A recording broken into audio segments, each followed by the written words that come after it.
The governor of Nevada, who you should know, although you'll be able to figure out, is a Republican. It's Joe Lombardo. Just earlier this week, vetoed 3 Democratic-led gun control bills that attempted to limit the amount of gun violence we're seeing, stop some of the massacres in a variety of ways. He vetoed all 3 of them. And in doing so, he said, I will not support legislation that infringes on the constitutional rights of Nevadans. I wonder how far that goes towards like stuff having to do with abortion. Much of the legislation I vetoed today is in direct conflict with legal precedent and established constitutional protections. Therefore, I cannot support them. And sometimes, by the way, it is the place of a governor to say, this is over the line. You've gone too far. Someone needs to respect the Constitution. These bills are crazy. I am going to let you evaluate whether these 3 bills deserve this history-making stand, okay? So the first, it aims to increase the age requirement to possess semi-automatic shotguns or rifles from 18 to 21 and makes it unlawful to help a person younger than 21 obtain such firearms. If you're in the armed forces or law enforcement, then you can get around that. Okay, so they're trying to raise the age. That's unconstitutional. To set an age for when you can buy the gun? I mean, apparently you can set it at 18, I guess. That's constitutional, but you can't set it at 21, apparently. Okay, the second one aims to ban so-called ghost guns, which are untraceable, self-assembled firearms, by prohibiting the sale or purchase of unfinished frames or receivers. It will also restrict the possession of firearms within 100 feet of an election site after threats against election workers surged in the wake of the 2020 election. So he doesn't want them to raise the age. He thinks we should be able to 3D print and assemble guns, and you should be able to bring those guns to voting places. These are where he's making a stand. But this one is the most amazing. SB 171 would bar those who have been convicted of committing a violent hate crime or attempting to do so from possessing firearms.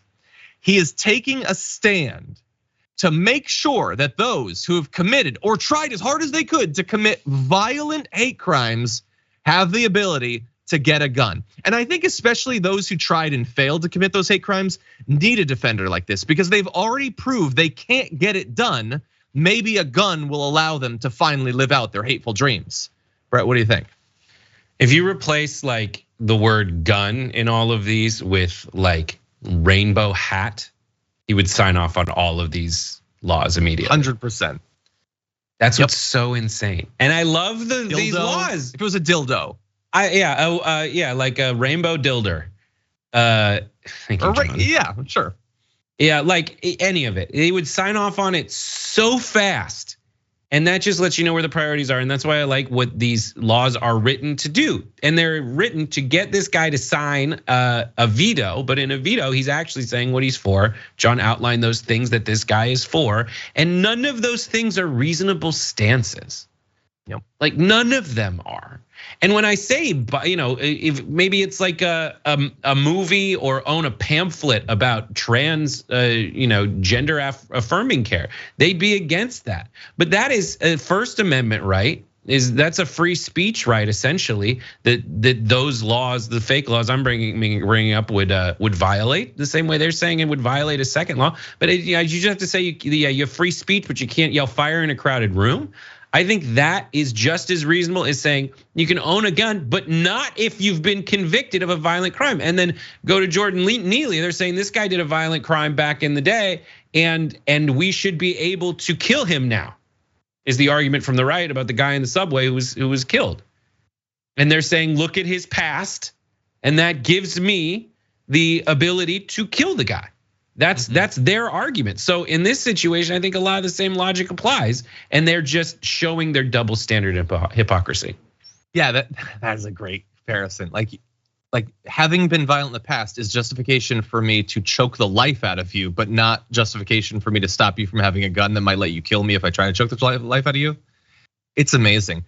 Having committed violent crimes is justification, according to every Republican and a lot of Democrats, to bar you from voting for the rest of your life because you having a ballot is too dangerous. It should not bar you from possessing a semi-automatic rifle. Nothing makes any sense because look, sometimes people just bumble into their positions, but these people are professional politicians. This is all intentional. If there are obvious hypocrisies and inconsistencies in their ideology and their value structure, then that deserves to be mocked, okay, at this point. We should expect some minimal consistency. That this is consistent, it's just not ideologically consistent. It's not consistent in terms of the values. It's consistent in terms of they think that there will be political benefits to them if they support these things. Anyway, as of right now, this is gonna go back to the legislature. In one of the legislatures, I believe it's in the Senate, no, in the Assembly, I apologize. The Democrats have a supermajority, so they could override, in theory, they could override the governor. They need one Republican vote in the state Senate to override it. Will they be able to get one Republican? It's 2023, why would they be able to? I mean, I would love to be surprised, but why would they be able to?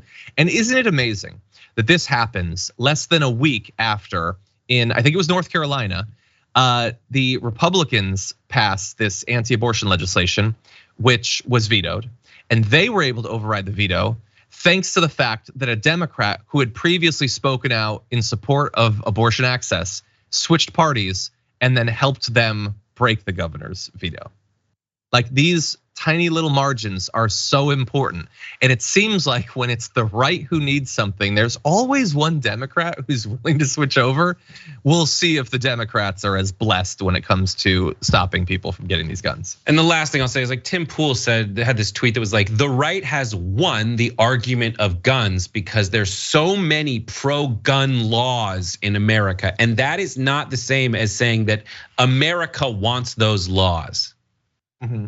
Like, they're saying they're declaring victory because the laws are in place. But I would say that those laws being in place, which run so counter to public opinion, which is the essence of democracy, they're so counter to public opinion that I would say that America is broken, that they have cheated. And so, and you can't say that this is what America wants when you ask America what they want, they say, not that,